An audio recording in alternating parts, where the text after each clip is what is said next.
Hi everyone, my name is Christine. Today I'm going to tell you about how my childhood ended the moment my mom died. This story is about my life, and I've decided to share it with you. Maybe there are those among you with whom our fates are similar? My mom, my brother Ted, and I used to live together. Everything was fine. In spite of my mom's busy schedule at work, we had a good time on the weekends, and when she took vacations, we'd go somewhere out of town. Do you know what Ted and I loved the most? She'd make us breakfasts of scrambled eggs in the shape of faces, beautifully decorated. Then we'd go into town and walk for miles until the evening. Mom would read us books or chase after us. We played soccer or basketball right in the yard. I knew we couldn't have a better mom. Even when Dad left, we felt like a complete family because Mom's love made up for all the gaps. Ted and I drew a beautiful poster for her birthday. Mom cried when she saw it. It showed the three of us and our house. Mom framed it and put it on the wall. We admired it every day. You're the best mom ever. We love you. A lot.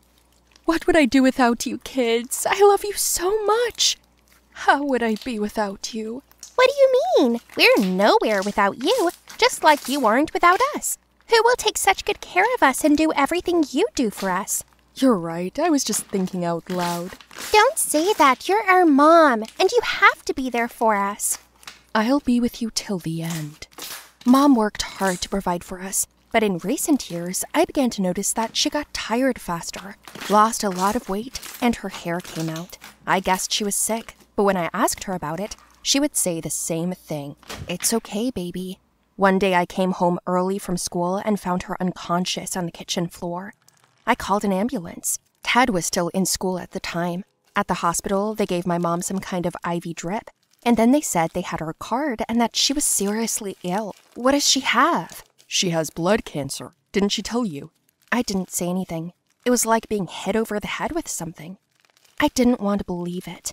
How long does she have? A month, tops. I got it. Thanks. Do you have another guardian? A relative whom I can call? No, we don't have anyone. Wait, where are you going? I have to pick up my brother from school. We'll be right back.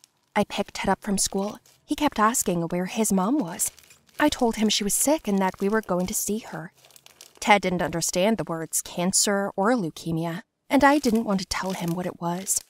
We spent the evening at the hospital, and then I decided to go home to bath Ted and put him to bed. My little brother resisted, saying he wanted to stay with Mom. I told him that if we didn't go home, our mother would scold us. I fed him, put him to bed, and sat down in the kitchen myself. Oh, and how I cried. I was so scared. I didn't know what to do next. I was only 13 years old, and my little brother was 7. Where were we going to go? How were we going to live? I didn't understand anything, but there was no way out.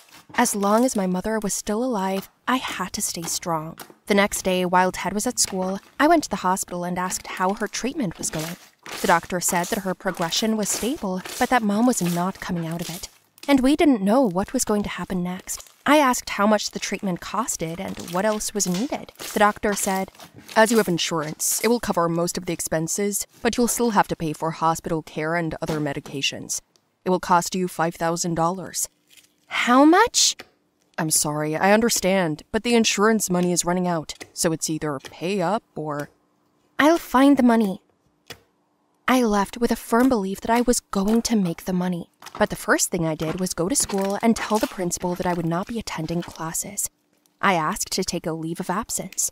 My brother didn't know anything, and I didn't want to share all the details with him. I had to find a job. Because of my age, it was harder than I thought it would be. But I was a big girl for my age, so I looked good enough. An acquaintance of a classmate made me a fake ID for $100, and I used it to get a job. I got a job at a store near my home. It suited me fine to run to Ted on my breaks. I worked hard, knowing that I needed money for my mother. It all happened so suddenly that my brain wasn't thinking anymore. I just did what I was told. So a month went by, but my mom was still alive, and with it, my hope. I was supposed to get my first paycheck, plus part-time jobs and overtime. I was ready to contribute part of the amount to the hospital, so I went to the accounting department and asked for my paycheck. Take your time. Hold on. We just found out something, Abby. Or more specifically, Christina. What should I call you? I realized they'd figured out my fake ID. So, what's next? We have to go to the police. You're not an adult, and you're using fake IDs. Does your mom know about this? None of your business. And if you're rude, I'll call the cops. Okay, what do you want? I'll let you go without pay, and I won't call the cops, okay? That's a neat trick. Somehow I feel like you found out about it a lot earlier, but you decided to use my labor because I was doing a good job, right? And what if I write a counterstatement? Say you were illegally exploiting child labor. Watch your mouth, girl. Why? Did you think you could just kick me out without paying? Why don't you call the cops, and I'll tell them what you're up to with the IRS? Overdue merchandise and black accounting? Huh? What do you think?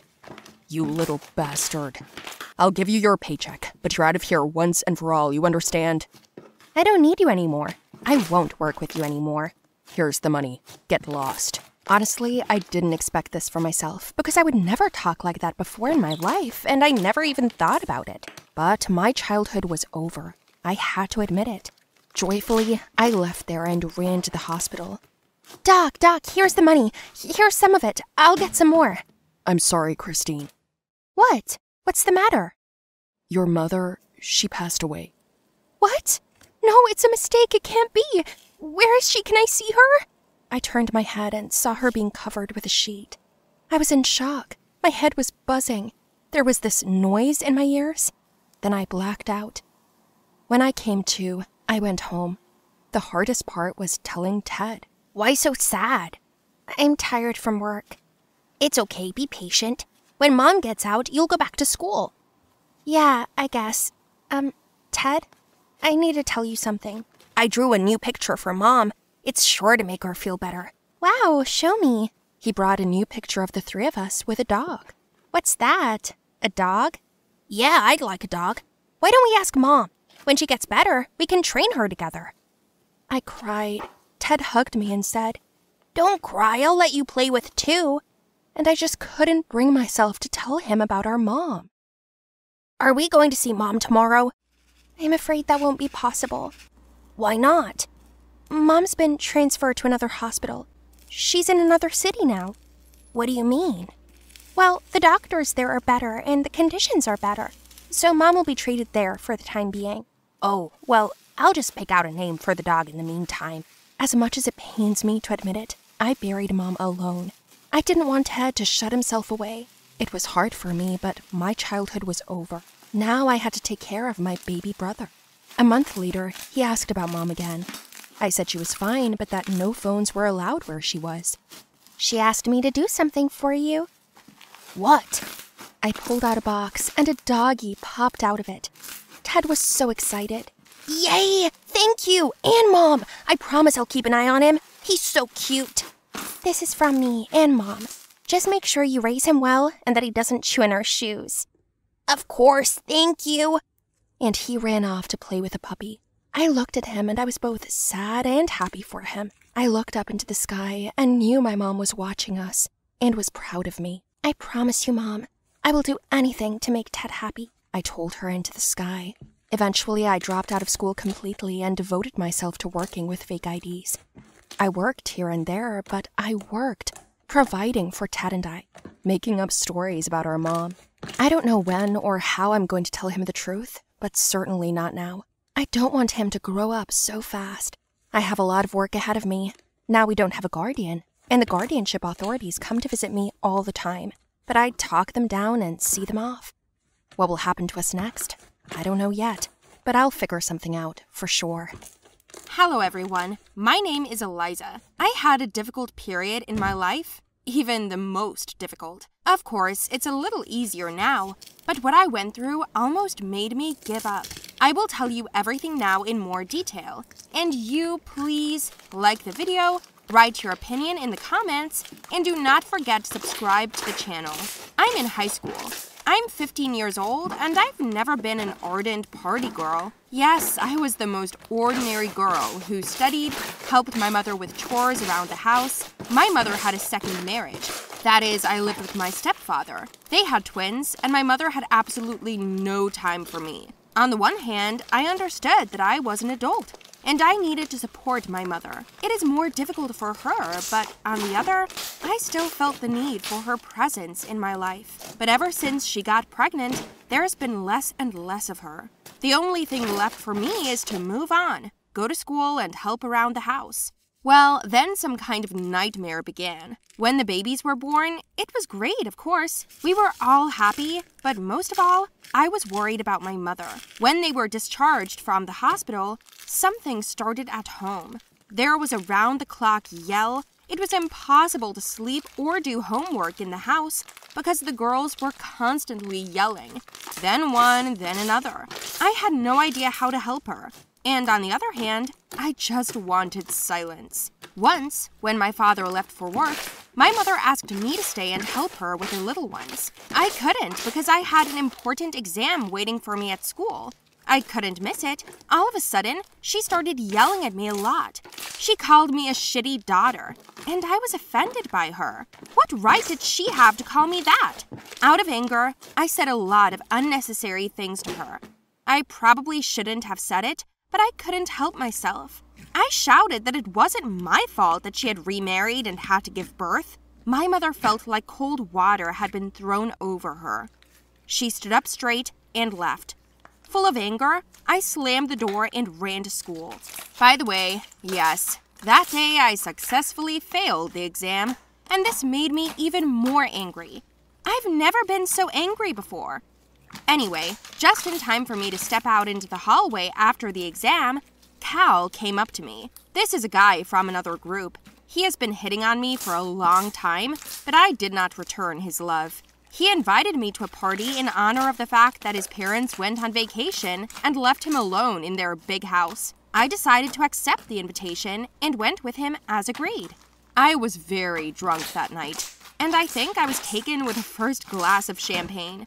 I felt so bad that I couldn't control myself anymore. All I remember is Cal pouring me another glass of champagne or wine and then inviting me into his bedroom. I didn't even say anything. I just went with him, and I don't remember much about what happened there. When I woke up the next morning, I felt like my whole body was hurting, including my head. Cal started to say something to me, but I put my hand over his mouth. I didn't want to hear it. I got dressed and left. I heard a lot more from my mother, and our relationship heated up. But the problems didn't end there. After a week, I noticed something. I had delayed menstruation. I bought a pregnancy test, and yes, it's like I've won the fucking jackpot. I got pregnant. All I felt at that moment was regret and confusion. I felt sorry for myself, and also terribly afraid. I now did not know what to do and how to be. I definitely didn't want to tell Cal about it, and I planned not to tell anyone yet. My mother knocked sharply on the bathroom door, and I ran out of it like I was scolded. I ran into my room and remembered that I had left the test in the bathroom. A second later, my mother ran out of there shouting, "Are you pregnant?" I didn't have time to come up with an excuse, so I just said yes. She asked who the father was, and I said I didn't know, or rather I didn't remember. She almost had a heart attack. No, I wasn't hoping for anything, and I hadn't even decided what to do about keeping the baby or not, but my mother's behavior made me give up. And I suddenly wanted to give birth to her for evil. She went and wailed every day, slowly dripping on my nerves. She demanded that I have an abortion. I said I was going to give birth. To be honest, I didn't expect such a reaction, but she collected all my things and put them out the door. I couldn't believe she'd done that. Well, how can you kick out your pregnant daughter? I felt a sense of despair and resentment, and all I wanted to do was cry. I cried a lot and every day. It's a good thing my girlfriend took me in. Natalie was kind, and she lived alone with her parents. Nat understood my situation and promised to help me in any way she could. I don't know how long I lay and cried. Apparently, it was influenced by hormones. It's been a week, and I haven't heard from my mother. Of course, this upset me even more. My stepfather didn't care about me. I didn't need anyone but myself and my girlfriend. As soon as I thought about it, someone came to the door. Imagine, it was my stepfather. He brought me money, food, and clothes. It turns out that Natalie told him where I was, and he decided to help a little. I didn't expect it. When I asked where my mom was, he said she was home with the girls, apologized for her, and said she was having a hard time, so she was taking it out on me. I asked him to tell her that I was not a scapegoat, and that if it was so difficult for her to think about me, then let her not strain herself. Apparently, she had no place left for me in her life. My stepfather must have felt it too, so it was like he was apologizing. I accepted his help, and then he left. I gave the whole amount to Natalie for my living expenses. We held out for another month, but I needed care, a doctor and all that, and I didn't even know where to go. I was so scared. I was getting even more depressed when someone knocked on our door again. I thought it was my stepfather again, but Cal was standing outside the door. He threw himself on me, kissed me, hugged me, and swore that he would love our child more than anyone else. I couldn't believe it. I thought he was kidding, but it turns out I was wrong about him. Cal hugged me and asked me why I didn't say anything, why I didn't tell him, and all I said was, "Are you sure the baby's yours?" To which he replied that he did not doubt it for a second, and he was right. Cal talked to his parents, and they took me home with them. He had a great family, they accepted me, and Cal started working for his father and earning money. I took a sabbatical from school to calmly go through the pregnancy and give birth. In general, wish me good luck, because in a couple of months, we will see our baby.